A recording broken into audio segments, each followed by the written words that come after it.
You are listening to Skin, Earth, Vitality, the podcast where ancient wisdom meets modern vitality. If you are seeking to reconnect with your innate vibrancy, you're in the right place. I'm Emily Davis, a seasoned holistic esthetician and herbalist.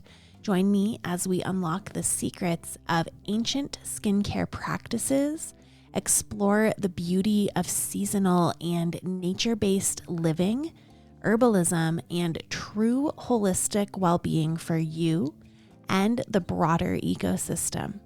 This podcast is brought to you by Stratum Aesthetics.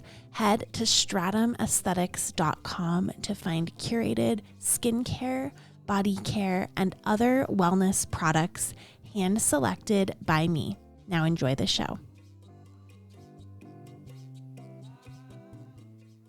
Today's episode is all about what it means to practice holistic beauty in your life, like that embodiment of holistic beauty. And I would say one of the clearest expressions of that is in the kitchen, which you may have never thought of your kitchen as skincare, but it for sure is. Your kitchen might be doing more for your skin than your serum, depending on your serum and depending on your kitchen.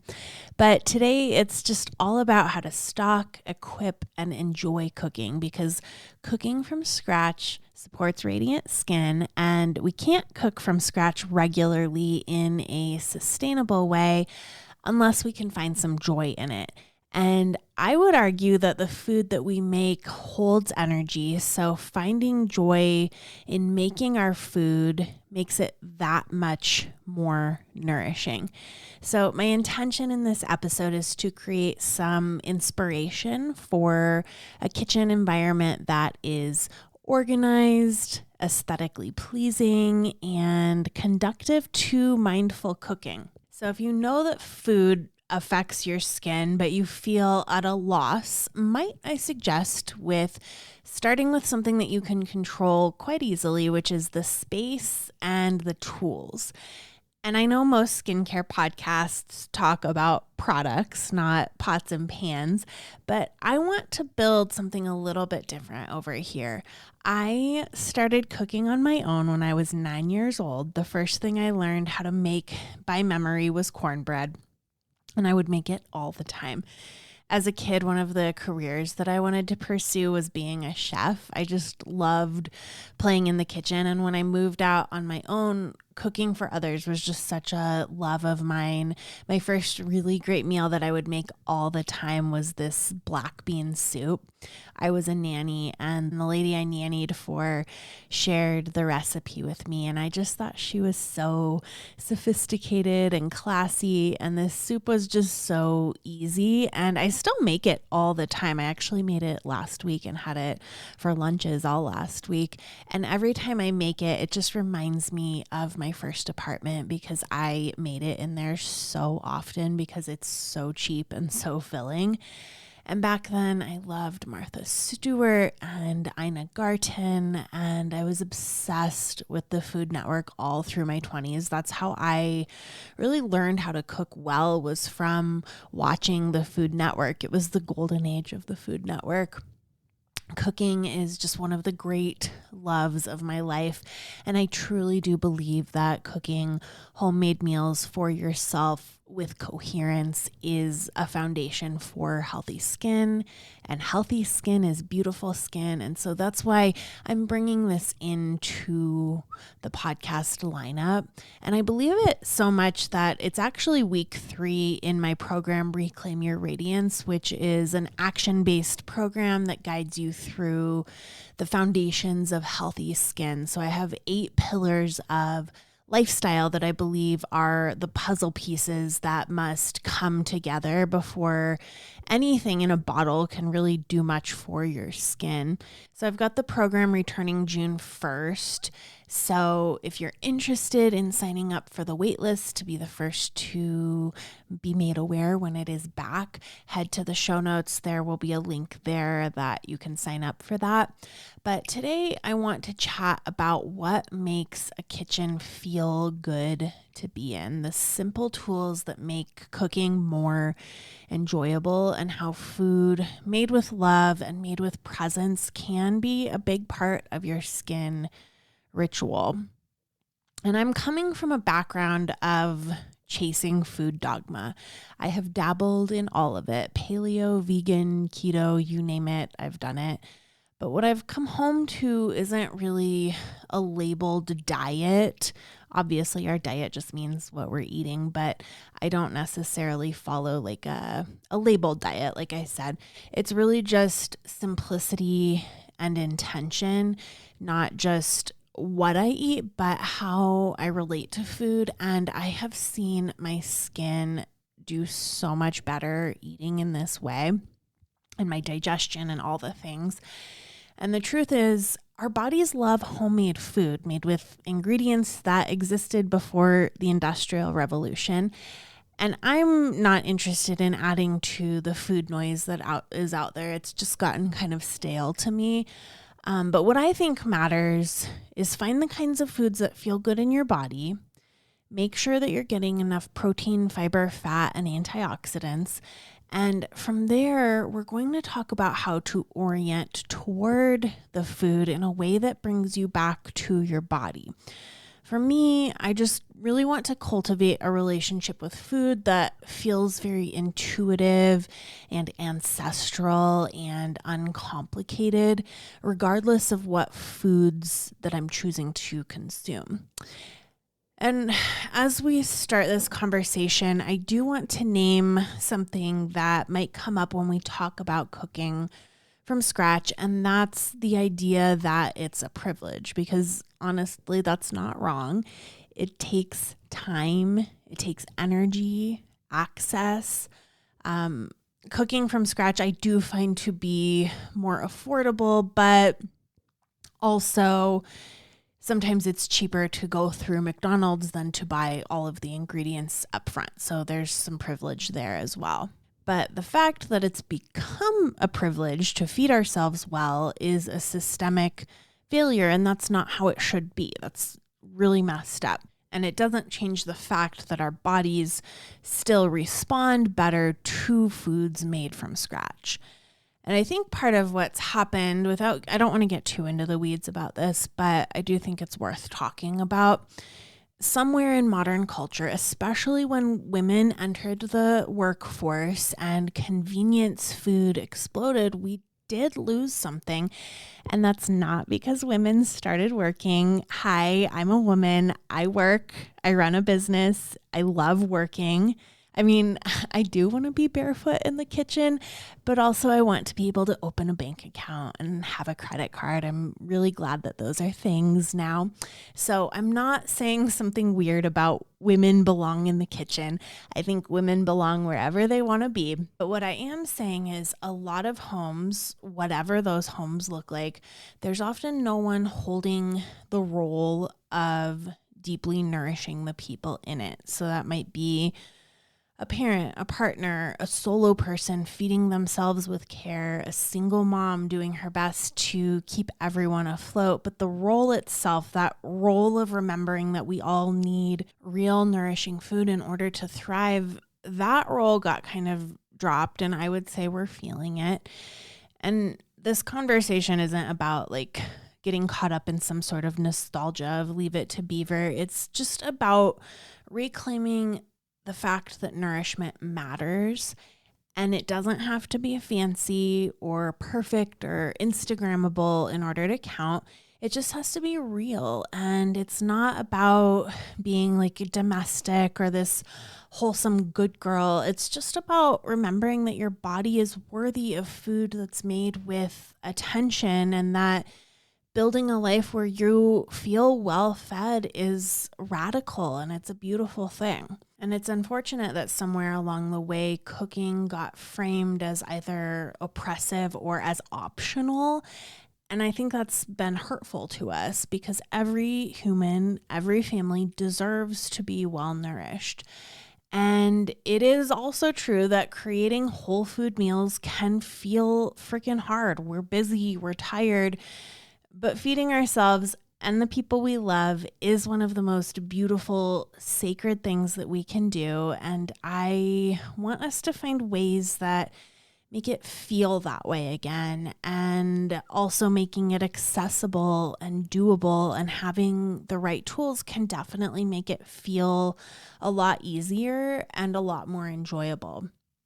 So let's talk about what that actually looks like, because I know the term whole food meals can feel maybe overwhelming, or maybe it just feels vague. And what I mean is foods built from ingredients that your body recognizes, like vegetables, grains, high quality fats, proteins, not food like products that are pretending to be food. So a whole food meal is not takeout from a restaurant, even if it's claiming to be healthy, because most restaurant food is made with really inflammatory oils that have been recycled over and over again, too much of the wrong types of salt, maybe ingredients that are meant for flavor and shelf life, but not really for nourishment. A whole food meal is not a frozen meal, even if it's from the health food store, or if the branding is minimalist and it uses phrases like plant-based or gluten-free. It's still ultra-processed, mass-produced food. It's not bars and shakes and powders that are trying to act like food, because these don't really feed you. They're lacking depth of a real meal. It's not meals made from boxed or frozen or packaged components, because you're just missing this coherence and connection from a lot of that. And it's not snacks that are cobbled together in between emails or eaten out of a bag in your car, which I saw this video on YouTube the other day. And I'm not throwing shade, because creating content and putting yourself out there is hard. And props to my fellow people who are out there doing that. But I saw this video, and it was this girl showing how she gets like 50 grams of protein while driving. And she was like showing high protein foods that you can eat in your car while you drive. And I was just like, no, turn around. You're going the wrong way. And again, we're just out here showing what we think is helpful. And I'm sure someone could make commentary on my content being like, this is so wrong for whatever reason. But we don't need to be shoving food in our mouths while we're driving.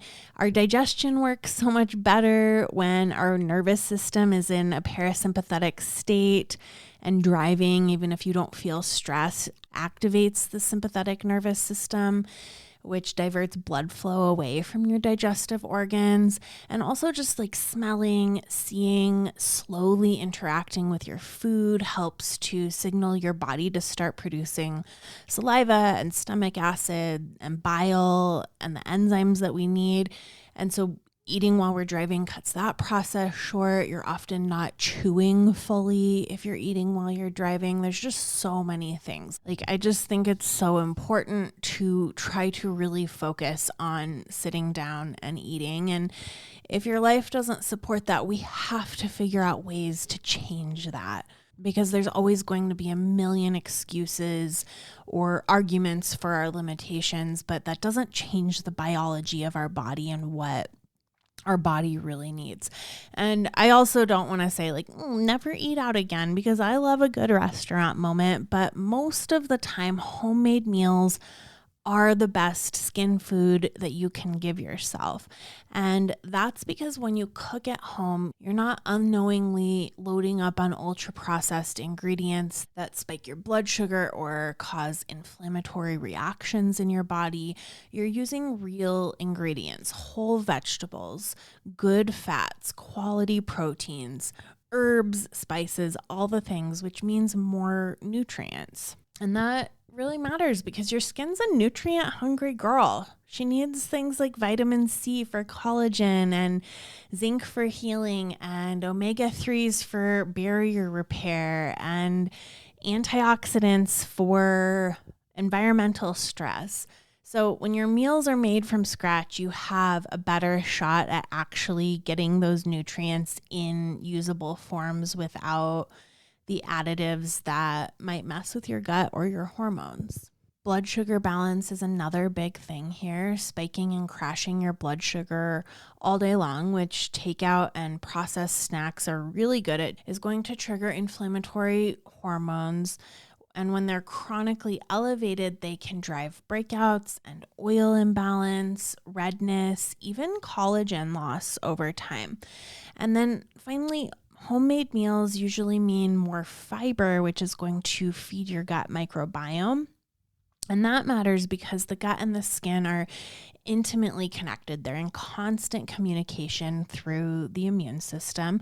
And if your gut is inflamed, your skin will reflect that. Plus, fiber is going to help with supporting hormone balance and making sure that we're pooping regularly. So it's not just about eating clean, it's about eating in a way that supports the systems that support your skin. And we can talk all day about nutrients and blood sugar, but if your kitchen feels chaotic or if it's uninspiring, none of that really matters because cooking starts with your environment.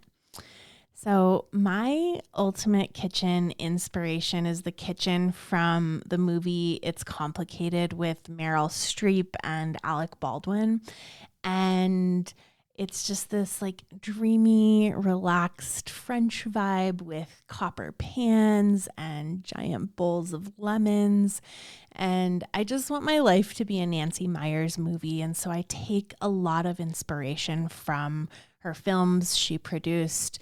It's Complicated, Something's Gotta Give, Father of the Bride, The Parent Trap, The Holiday. So if you're unfamiliar with Nancy Meyers, go Google her, pause this, go watch all of her movies, and then you're going to have so much kitchen inspiration.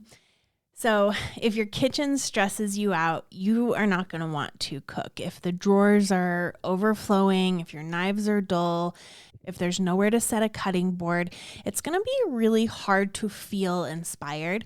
And that's why your space really matters just as much as your ingredients. I'm not saying you need to go buy a bunch of trendy kitchen gear or renovate your house. I don't have an Instagrammable kitchen. I have a house from the 2000s with the laminate Formica countertops, and I still love to cook in there. So that's okay. It's really just about making your kitchen feel really good to be in. So it's functional, calming, beautiful in a way that's meaningful to you.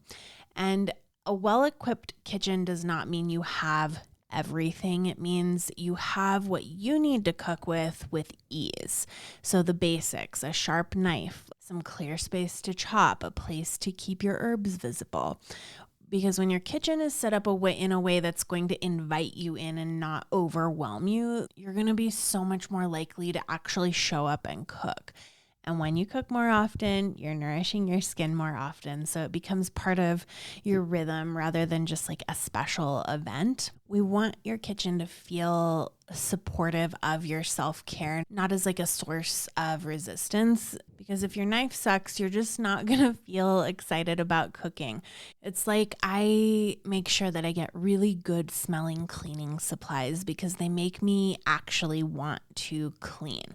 Tools make all of the difference.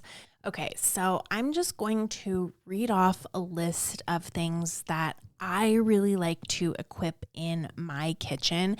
And I have a downloadable PDF of this list in the link in the show notes that you can grab. But the first is invest in some good knives. I didn't invest in good knives until last year. I didn't invest. They were a Christmas gift. I had been using the knives that I first got when I moved out when I was 18 years old, and they were so bad. And when I got my new knives, I got the brand Wusthof. Joel got them for me for Christmas this past year, and it was such a game changer. I have just loved chopping all the things. Like food prep is way less annoying now. So if you can invest in even just one really good chef's knife, highly recommend. The next is non-leaching and non-reactive cookware. So something like stainless steel or cast iron or copper, glass, ceramic. And all of this just ties to your hormones because aluminum pans can actually leach heavy metals, and conventional nonstick pans like Teflon contain chemicals like PFAS, which are also called forever chemicals, which don't break down in your body. And so I've slowly changed out all of my aluminum cookie sheets and things like that to stainless steel. I've changed out all of my Teflon pans to cast iron. I swear if you season it well, you will not miss nonstick pans. And for my saucepans, I literally use the stainless steel saucepans that my mom had when I was a kid. I'm pretty sure that they're older than I am, which just goes to show you the longevity of stainless steel. It really does last forever. I also definitely love having glass mixing bowls. Wooden spoons are going to be more gentle on your cookware, but more than that, I feel like they're just really grounding to hold. Mesh strainer are helpful for everything from rinsing greens to straining broths or herbal infusions. I would say you definitely want to have a cheese grater, a vegetable peeler. I also love having a microplane zester, a set of measuring cups and spoons. I'm a big fan of a 4-cup glass measuring cup. It is weirdly essential. I use it for broth and all kinds of stuff. You want a pair of tongs, and for storage, I love glass containers or mason jars.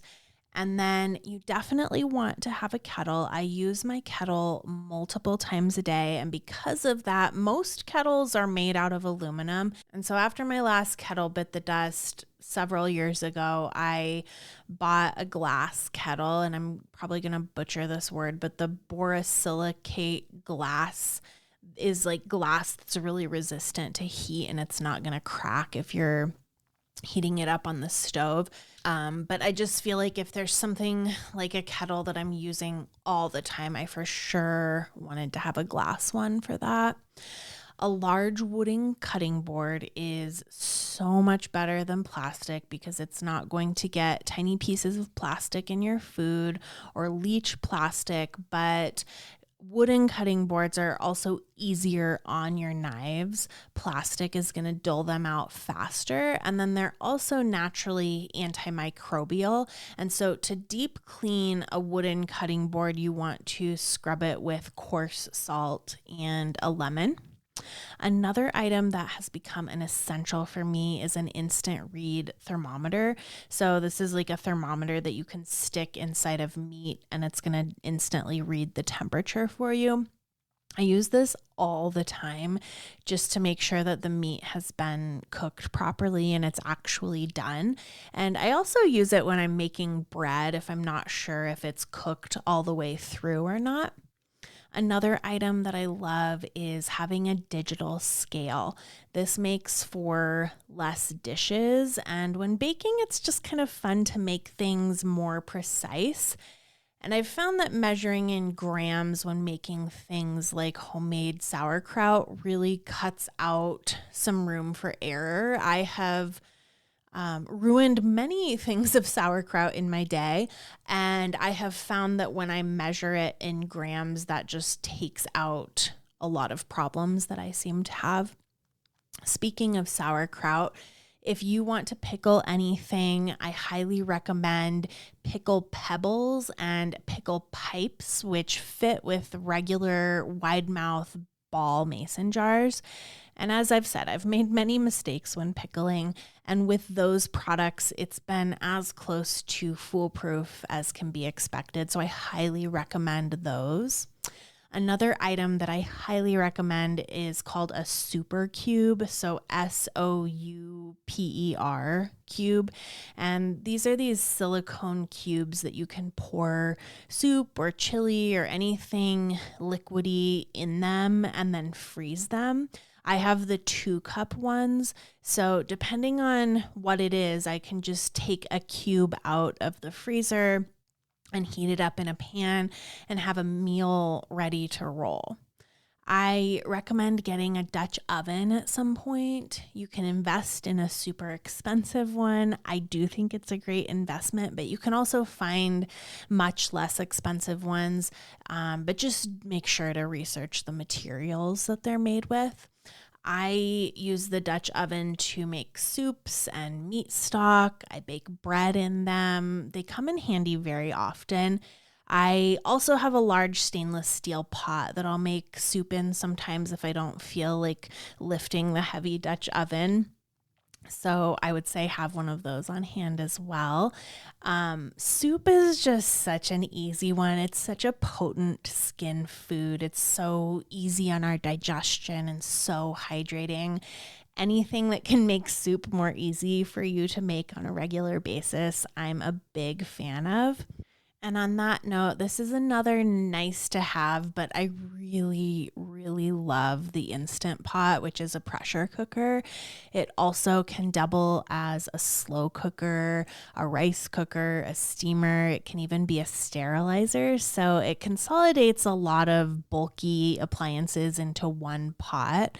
And because it's mostly hands off, it does really let you get nourishing food on the table without hovering over the stove for hours. It's one of those things you can set it and forget it for many recipes. I use this for beans, which beans are super hard to digest. You may have heard that before. But the pressure cooker, the Instant Pot, softens the fiber and breaks down the anti-nutrients. You just want to make sure to soak the beans ahead of time. Plus, the pressure cooker preserves nutrients better. It's a killer rice or quinoa or grain cooker. It's going to give perfect texture every time. I love making bone broth in my Instant Pot, yogurt. It's amazing. This is not a commercial for Instant Pot, but I just think that that's definitely something that a well-equipped kitchen would do well with. If you're making coffee, might I suggest the stainless steel mocha pot? This is my newest toy, and I'm loving making espresso style coffee. It's not true espresso because it doesn't have the correct amount of pressure, but it makes the best coffee. Like, I honestly like my home lattes with this thing better than the coffee shop. And the best news is that I can make a fully organic, mold-free latte with my own high-quality milk of choice for like $1. The espresso beans that I really like, there's Life Boost, and then also I think it's called Fabula. These are the only 2 espresso beans that I can find that are tested for mold and pesticides. But if you're doing regular coffee beans, I also really like Natural Force and Purity coffee. Another nice to have is a high-speed blender. I love my Vitamix. I bought it repurposed on Prime Day probably 7 years ago for like $200, and it still works like a champ. I've used it almost every day for those last 7 years. But I really like either a high-speed blender or an immersion blender. I mostly use either one of these for smoothing out soups. I also like the blender for smoothies. A food processor is helpful because it helps save serious time with chopping and blending or shredding. It's great for things like homemade dips or sauces, nut butters, energy bites, pestos, quick doughs. This is something that just really makes whole food prep a lot more efficient, especially when you're working with ingredients that take a little bit more effort. And then finally, something that I use every day is a milk frother. This is great for blending lattes or matcha or tonics without having to pull out your blender. It just makes things like powders really easy to mix and gives your drink that super cozy cafe feel. So that's the list of, I think, the most essential tools that I think are important in a well-stocked kitchen. So now that we've talked about the tools, I want to talk about how you can make this feel like a place that you actually want to spend time in. Your kitchen is just like this place that feels like you can get lost in your creativity. We want it to feel just very visually soothing. Maybe you just feel like you're exhaling when you walk into it. And again, it's not about having this like Pinterest worthy kitchen or this Instagrammable home. It's just about having a place that feels really good for you, that draws you to it. And so I would say first, start with clearing clutter. I talked in episode 64 about energetic hygiene and how clutter is an energetic drain. And for me, having too much junk on display, collecting dust in the kitchen feels so draining. And having too many appliances feels like a drain. This is why I got the mocha pot that I talked about with my coffee instead of an espresso machine. I had been looking at them for months and I ended up just feeling like another thing living on my counter didn't feel good to me. So take a look at your kitchen and feel into where there is clutter that might be draining you. And don't feel like this has to be rigid or your kitchen has to be like stark white. In episode 61, I talked about minimalism and how it's not about being devoid of life and clutter, but it's actually about abundance and knowing when you've had enough junk and just like creating spaces that let your eyes and your nervous system rest. Keeping your counters as clear as possible, store tools you don't use out of sight. Let the items that you leave out be ones that feel really beautiful and functional, like a wooden bowl with lemons in it. I have an herb cabinet hanging on my wall that belonged to my grandma, and so it has a ton of sentimental value. Plus, it lists all the herbs and spices and how to use them with illustrations on it. Where can you add stuff like that feels like that? Maybe some art that inspires you, just like little touches that add texture and color and life without being overwhelming and just like junk everywhere that is creating strain on your eyes. Bringing in natural elements like wooden tools or linen towels, maybe plants on the windowsill, fresh flowers in a vase, a candle that you light while you're cooking, preferably a non-toxic candle. I'm a big fan of the Fontana beeswax candles. I love their fresh linen scent. It's all essential oils. Just stuff to remind your body that this is a living, nurturing space, not a sterile food factory. Maybe opening a window to let some fresh air in, and then remembering that lighting matters too. If your overhead lights are harsh or too bright, I would consider adding a small lamp to a corner of the counter. Warm lighting instantly changes the vibe, and it just tells your nervous system that you're safe. You can soften here. And you don't have to romanticize every meal. Don't turn this into like another thing to do on your list, but just thinking of ways to let cooking feel like this small act of devotion to yourself or to your family, or just doing things so the setting reminds you, maybe even just subconsciously, that this is a devotional act. Doing this can shift everything. If you take a moment to set the mood, so maybe put on some good music, some life happening in your kitchen, it's going to make your kitchen feel like a place that you want to be. And when you actually want to be there, you're going to cook more often. You're going to feel better. And that energy that's in your heart when you're cooking is going to transfer to the food that you are making. So I have a challenge for you this week, which is one night that you make dinner, just turn off the TV, turn off any podcasts, whatever the noise is happening. Find a nice chill playlist that gets you in the mood, and then light a candle. Maybe pour yourself a can of Spindrift in a wine glass. Create a vibe while you're cooking and make it feel like a special event that you're putting on just for you or just for your family, and reach out to me and tell me how it went. Tell me how it felt. I hope that this episode has been helpful. If you're new here, I also do talk about actual skincare sometimes too, but skincare is more than what's in the bottle. If this was helpful, if you liked this episode, you would love Reclaim Your Radiance. So check out the show notes for the waitlist for that.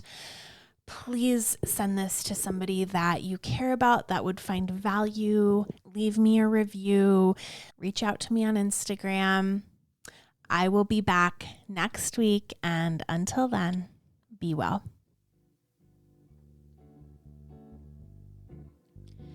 You've been listening to Skin, Earth, Vitality. If you like what you heard today, consider giving me a 5-star rating. It helps other people just like you to find the show. You can shop products and find all of my offerings on my website, stratumaesthetics.com, and follow me on my social channels at Stratum Aesthetics.